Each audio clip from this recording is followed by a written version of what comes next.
ایک بادشاہ نے رات کو گیدڑوں کی آوازیں سنی تو صبح اٹھ کر وزیروں سے پوچھا کہ یہ کیوں شور کر رہے ہیں، کیا وجہ ہے؟ تو وزیروں نے کہا کہ جناب کھانے پینے کی کمی ہے، رزق کی تنگی کی وجہ سے یہ شور کرتے ہیں۔ تو بادشاہ نے کہا کہ ان کے کھانے پینے کا انتظام کیا جائے۔ وزیر نے کچھ مال خود رکھا، کچھ گھر والوں کو بھجوا دیا، کچھ اپنے رشتہ داروں اور دوستوں میں تقسیم کر دیا۔ تو اگلی رات پھر وہی حال۔ بادشاہ سلامت جب صبح اٹھا تو اس نے پوچھا کہ کیا تم نے کھانے پینے کا انتظام نہیں کیا تھا؟ وزیر نے فوراً جواب دیا کہ جناب کر دیا تھا۔ تو بادشاہ نے سوال کیا کہ پھر یہ شور کیسا؟ وزیر نے کہا کہ جناب سردی بہت ہے، یہ سردی سے شور کرتے ہیں۔ اس بات پر بادشاہ نے حکم جاری کیا کہ بستروں کا انتظام کیا جائے۔ وزیر نے حسب عادت کچھ بسترے خود رکھے، کچھ گھر والوں کو بھجوائے، کچھ اپنے دوست احباب میں تقسیم کر دیے۔ اور پھر جب رات ہوئی تو حسب عادت آوازیں پھر شروع۔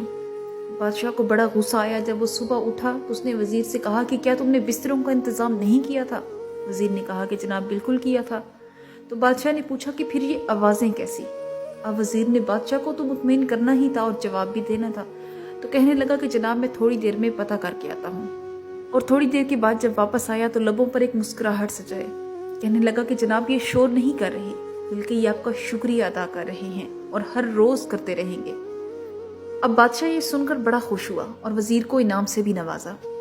اب کچھ ایسا ہی حال میرے ملک کا بھی ہے، یہاں دشمن سے زیادہ محافظ سے خطرہ ہے، مریض سے زیادہ طبیب سے خطرہ ہے، مجرم سے زیادہ منصف سے خطرہ ہے۔